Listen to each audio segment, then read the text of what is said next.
Hi friends, నమస్తే. ప్రపంచంలో కొంతమంది మనుషులు ఇలా కూడా ఉంటారు ఫ్రెండ్స్.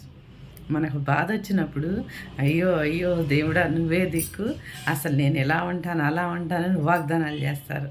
అది తగ్గిపోయి మళ్ళీ మామూలుగా అయిపోతే ఫ్రెండ్స్ యథావిధిగా ఫస్ట్ స్టైల్లో ఉంటారు.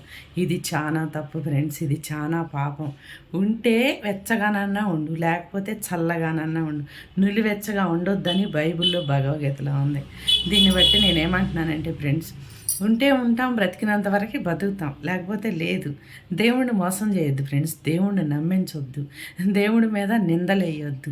దేవుడు మనకి ఎంత చూడాలో అంత చూస్తున్నాడు ఫ్రెండ్స్. మనం ఎన్ని చేసినా, ఎన్ని పాపాలు చేసినా, ఎంత చేసినా ఫ్రెండ్స్, ఈ భూదేవి మనల్ని భరిస్తుంది, ఆకాశం మనల్ని భరిస్తుంది, నీరు నిప్పు అన్నీ చూస్తూ ఊరుకుంటున్నాడు కదా దేవుడు అని మనం మర్చిపోయి వాగ్దానాలు మళ్ళీ